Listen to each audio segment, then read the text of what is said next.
Test, test, test. Okay, audio's back. Any questions before we get started? So we will have our Chapter 5 quiz, but maybe you already took it either in My Open Math or Blackboard, so that's fine. Any permutation combination is fine with me. Any other questions? And then just double check your grade. I'll try to hand back some more papers if you guys slipped out of lab early or aren't in lab. So just keep checking those grades, make sure that things save too. All right, so we'll get started on chemical equilibrium and then we'll talk about your lab. And so we have this example here. And so this tells us how oxygen is carried in our bloodstream. And so it's this equilibrium.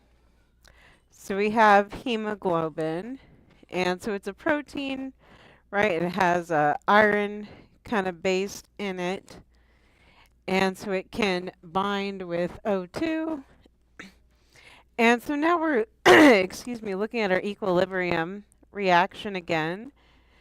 And so we have our special little half arrows. So again, this tells us the reaction can go forwards or backwards, kind of depending on how we stress the system or the conditions. And so for hemoglobin, right, we can kind of see how it works. So maybe your hemoglobin shows up, right? It doesn't have anything bound in your lungs.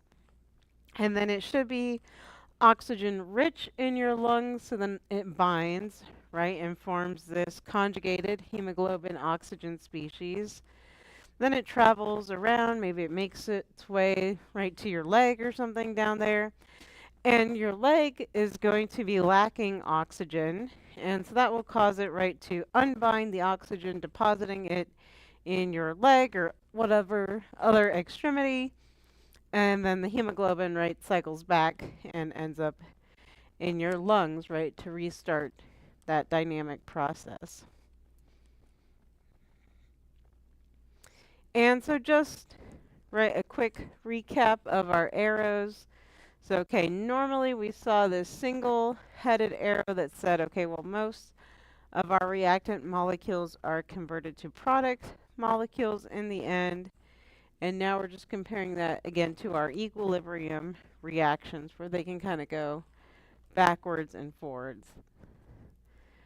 And then just a reminder once again that this is different from resonance, where that is the movement of electrons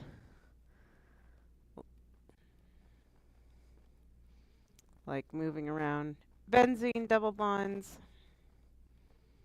or again any sort of double bond, so just showing electron movement versus products.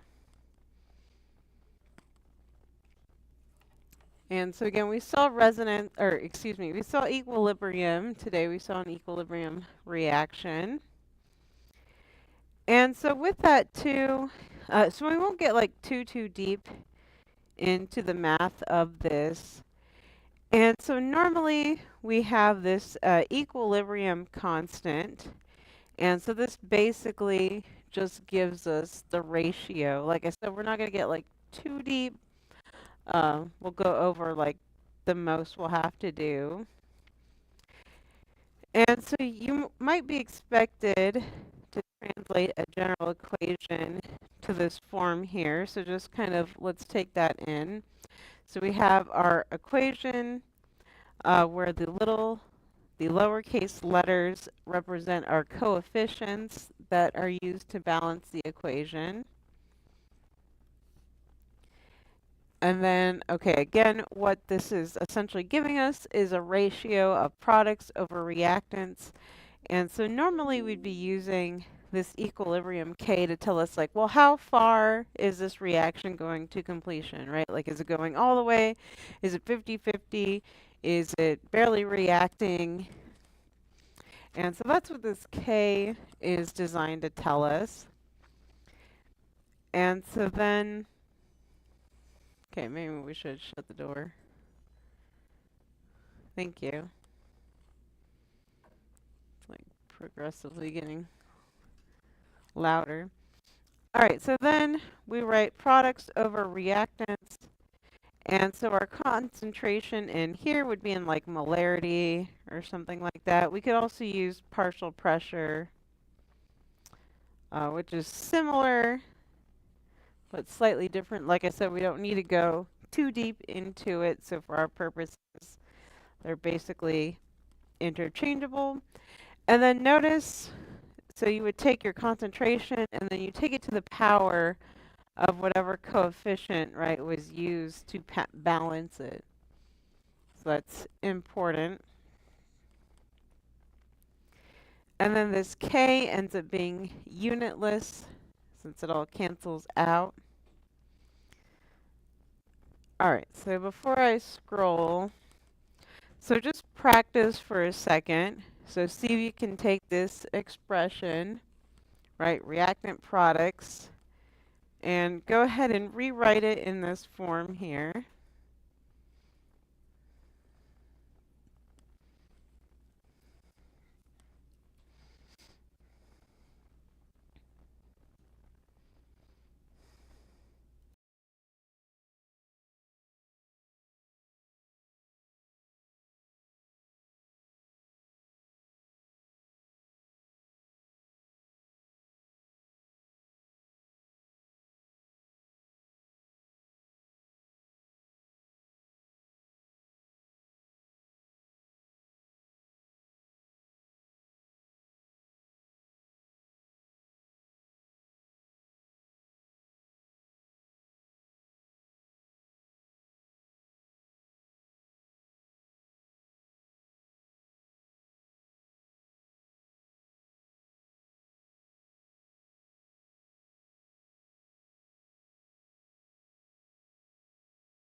All right, so looking at this, again, I'll just like scroll down.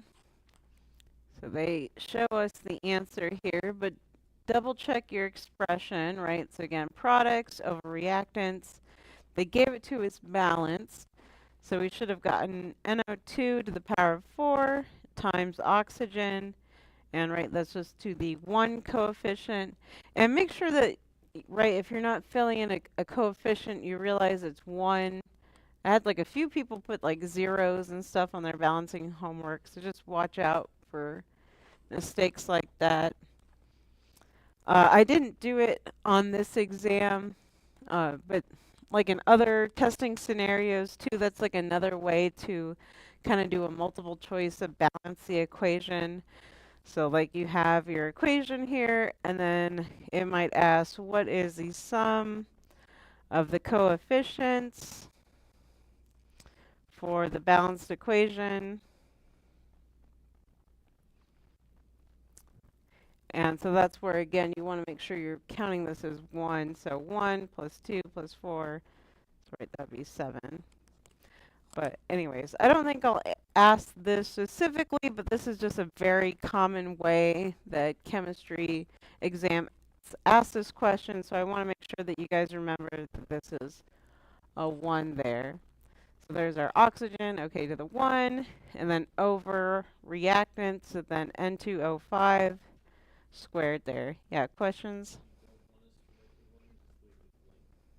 It doesn't matter, but like I said, just make sure you're either writing like 1, and you can put it to the power of 1. Yeah, exactly. Don't write 0. Don't do anything crazy, funky. That's all I'm trying to point out. And then, yeah, if you were asked in this way, make sure you add 1. But like I said, I don't think I'll do that to you guys, but very common testing question. And so again, we just want the big picture ideas from this K value. So for instance, looking at this reaction, so we have hydrogen plus bromine gives us hydrobromic acid. And then our K value is very, very large, right? So 10 to the 19. So that's telling us it's mainly favoring our product, right? So product over reactant, so we're going to get lots of product there. If it's much less than 1, so now we're looking at something on the order of 10 to the negative 31, so pretty small. And so now that's telling us it's going to be favoring the reactant side, which for this reaction is a good thing, right? Because this is N2 plus oxygen gives us NO. So then, right, if that happened pretty readily, well, there wouldn't be any oxygen for us to breathe.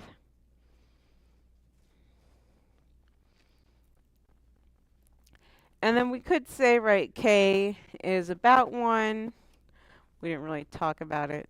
So if K, right, is close to 1, then we're basically saying, right, our products are somewhat close to reactants. But again, we don't want to quantify that.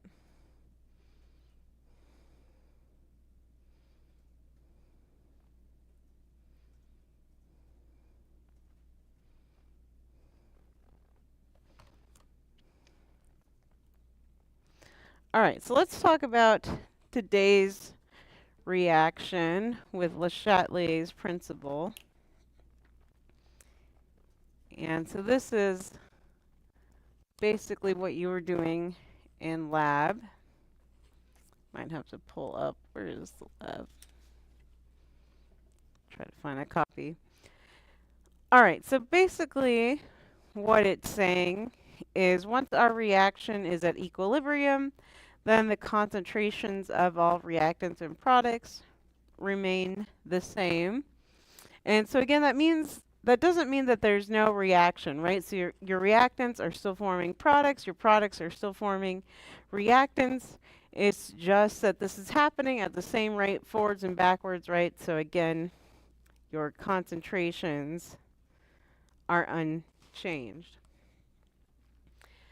However, right, if you do change your conditions, just like you did in lab, then your concentrations, right, will kind of be disturbed until you reach your new equilibrium. And so overall, right, our new concentrations would be different. Our equilibrium constant is the same unless we change the temperature. We really, like I said, don't need to get too far into it because we're not trying to quantify anything in here, but just trying to understand then how we can affect changes. And so it also mentions if we're, of course, disturbing our system, then we have to make our system open to kind of disturb it. So let's look at your lab reaction. So blah, blah, blah, we'll come back. We'll look at that text in a second. It's easier to talk about something that you've seen. So again, we started off with this iron 3+ species, and then we used potassium as a counter ion, but then I'll just write our thiocyanate there, and then that made this iron 2 thiocyanate that was quite blood red. All right, so let's talk about each step and what happened. So right, we had 1 was our reference. And so let's look at this. So then for 2, it said to add more of the iron nitrate, right? Which was essentially adding more iron 3+. And so what did y'all notice about your test tube when you added your iron nitrate? What happened? So it got darker, right? And so let's kind of think about that in terms of this reaction and see if that kind of makes sense. And it should, right? Okay, so we're saying we're adding more reactants. And if we add more reactants, that then stresses out our system. So it wants to like get rid of the reactants, right, to go back to equilibrium. And so now it's going to take some of that excess iron 3 plus that you added, and then it's going to turn it into this complex species, which you guys saw, right, when it turned blood red. And so then we can say, okay, this is going to shift left then and make more products. Right, again, trying to shift away from what you have artificially added. All right, and then so what happened when you added more of that 1 molar potassium thiocyanate? Did it go darker, lighter?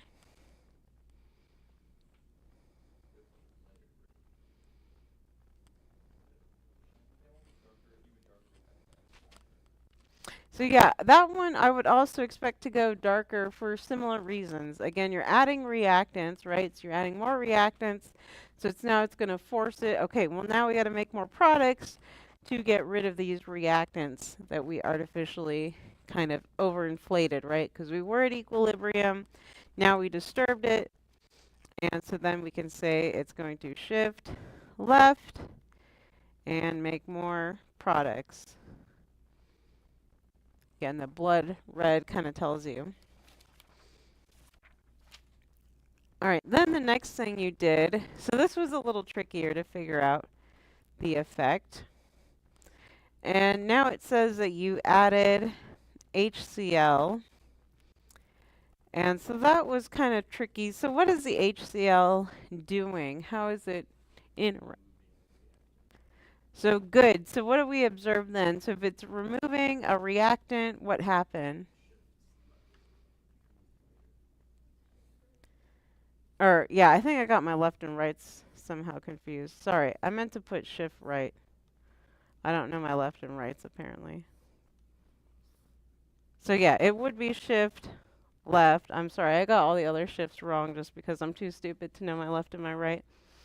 Uh, it is left, yeah, but all the others should have been right, as in forming products. I don't know why I said the opposite. So yeah, it is shifting left then. And that makes more product, or reactants, sorry, reactants. And again, right, going back to what he's saying, okay, well, it's removing the iron 3 plus essentially. And maybe we should add that. So it's kind of removing iron 3 plus by making competing iron chloride species. And because that's confounding the equilibrium, right, now this is going to disassociate, shift to the left. And again, I apologize for screwing that up earlier.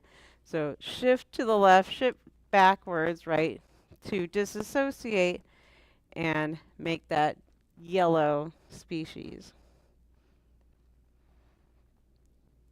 All right, good. And then the last one. So what happened when we added heat? So shifts left, which means that it got lighter, right?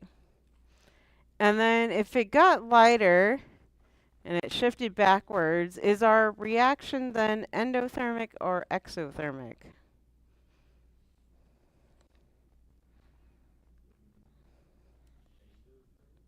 What'd you say? So if it was endo, we would expect the opposite, right? Because if it needs heat, then it's going to be driven forward by heat. But then kind of the opposite happened. Yeah, exothermic then. And the way to help, yeah, so endothermic needs heat, so, and we can draw our little heat sign. So then we'd want to rewrite our reaction.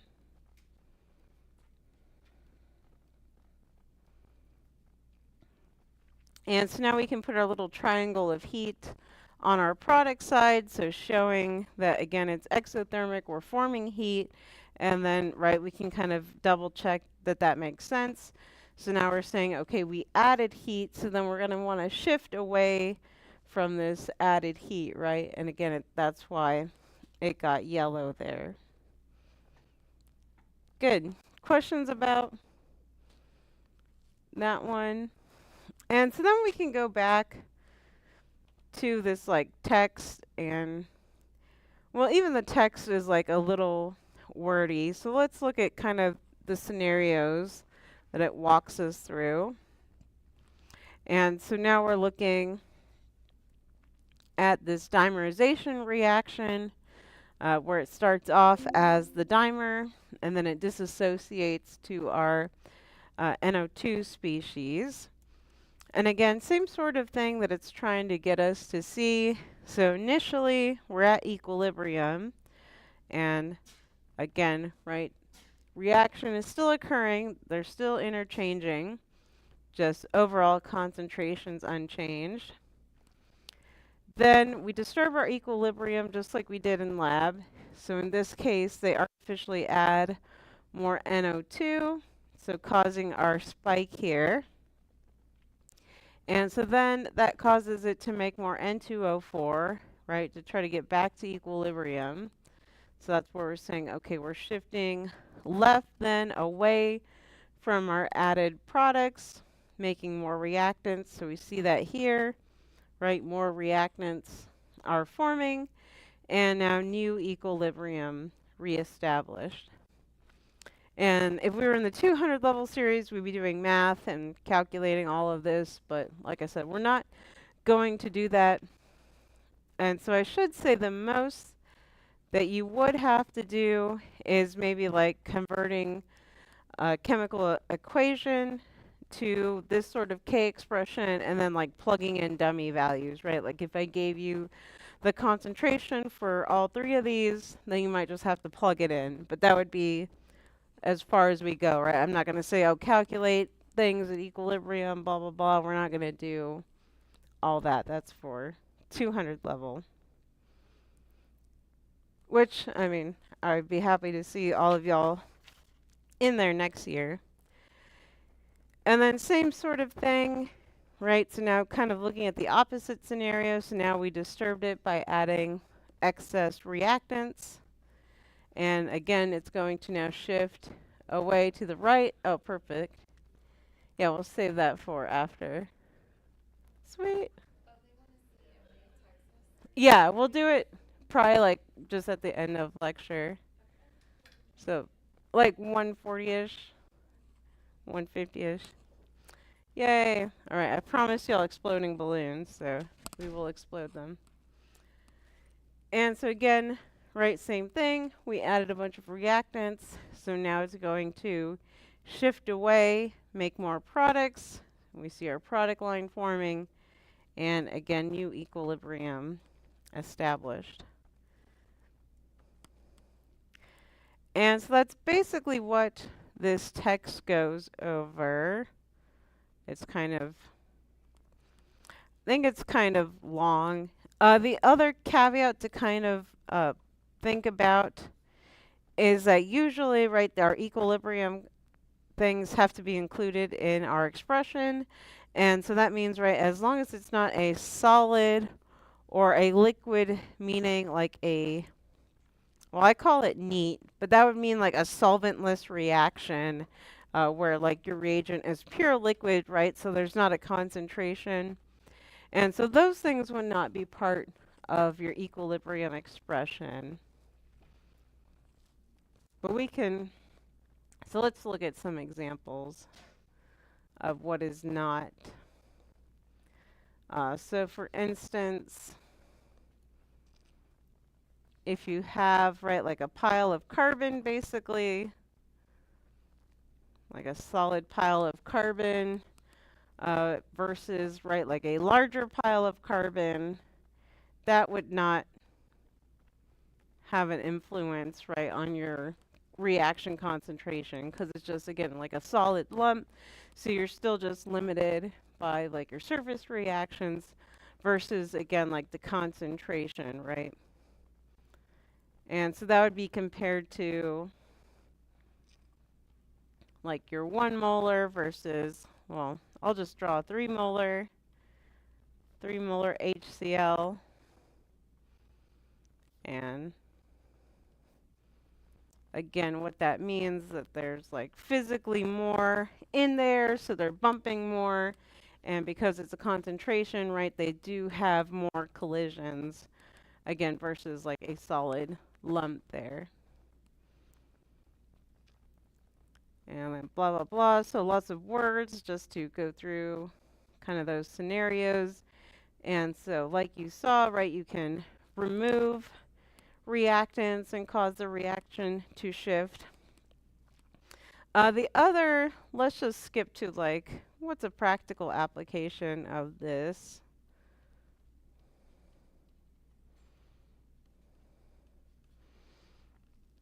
And so, of course, this is used to kind of tune industry reactions. And so often it's used, at least on a small scale, on this condensation reaction.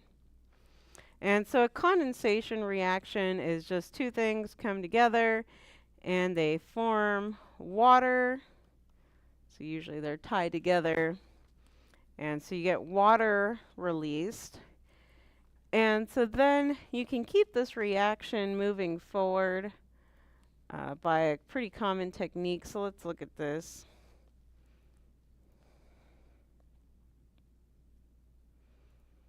So I'm trying to find a pretty picture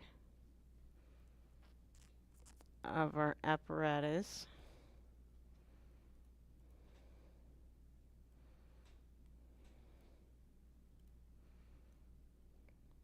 Oh, come on. Well, they had shown a better full picture.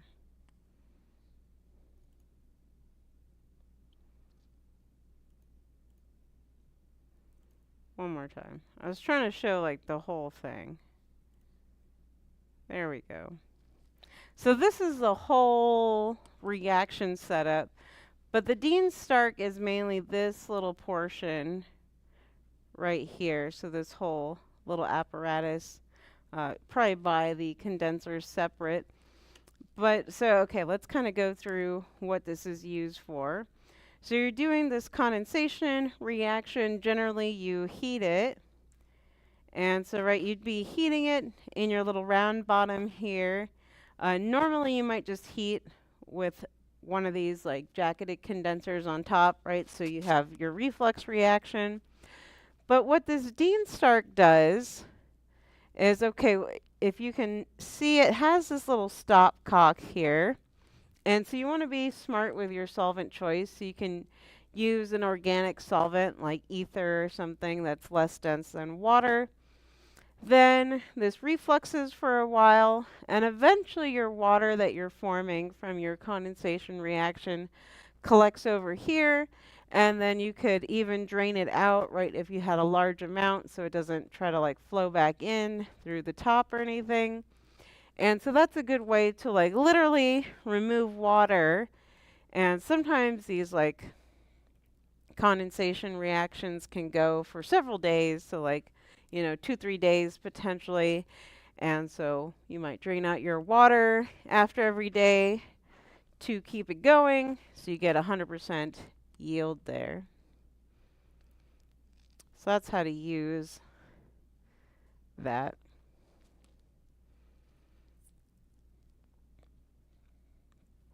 Trying to think of anything else we should say. So again, that doesn't apply to liquid reagents that are just straight liquid, like bromine, right? That doesn't have a concentration if you're adding just like bromine. So that also is not part of the equilibrium expression. And then, yeah, we saw removing reactants in lab, but you can also remove products like we saw with this Dean Stark and keep the reaction going. All right, I knew we only had a little bit from lecture. let's go over your pre-lab of the energy, because people sometimes screw this part up, and especially after I just mixed up my left and rights for y'all. I don't want to confuse you. All right, so check out your pre-lab. And so it's looking at this copper hydroxide, basically just a precipitation dissolution reaction. And so this is kind of another way to look at equilibrium, thinking about like water chemistry and what ions are in solution or not. And so now let's look at this. So this is going to be called cloudy, and this is clear. And so then let's just go through. You probably already did it, but take another minute to take another look at it. So what happens when we add copper chloride, HCl, and NaOH? So again, take a few minutes, and then we'll make sure that we all got this correctly.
So then given how this is written, what happens when we add copper chloride? Is it going to shift left or right?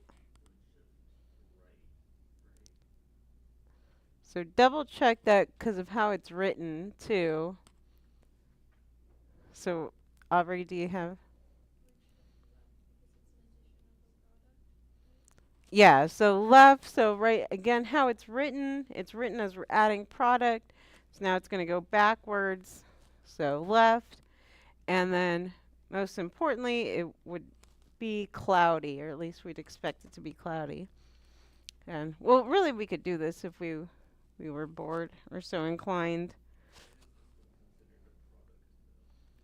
It's just how it's written, right? Because it's written such that the solid is on the reactant side. So then when we add the copper chloride, right, this is effectively a copper 2 plus species. So you're adding products, which then shifts it backwards.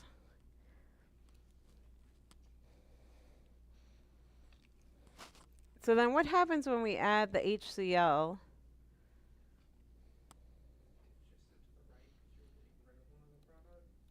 Good. So, right, it's going to react with our hydroxide, so it gets rid of that, forms water, and then, yeah, now we have to reform more of this or dissolve more, so then that would get clear.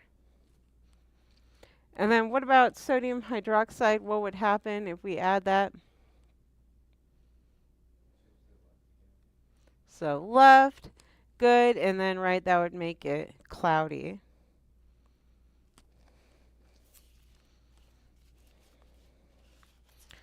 How are we feeling on this chapter?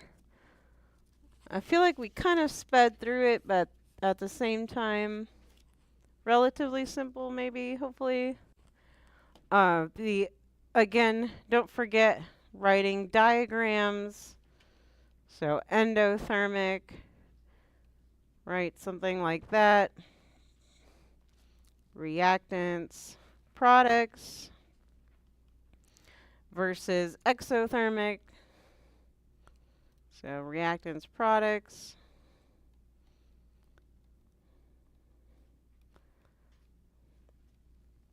And then filling in values.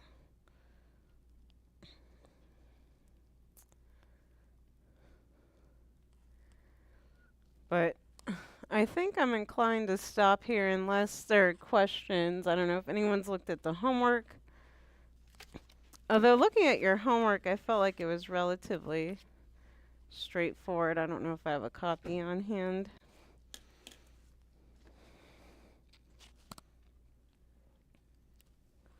All right, questions? All right, so we'll call it we're ending early, but so I did promise to explode balloons for you guys. And so like I said, we'll have to shift. So we'll go downstairs, like outside in that little courtyard area in front of HEC. And then I think we just need to grab a lighter to make it easier. So yeah. Oh, they brought it. Okay, perfect. So they brought everything. So yeah, you can leave your stuff if you're going to come back. If you already took the quiz though, you can, call it a day. And so I'll leave the quiz here in case you beat me back. So you can come grab it or grab an extra copy if you just want some more fun practice. Otherwise, and then I'll probably need some volunteers to help me explode things. All right, so now we will shift to our exploding demo.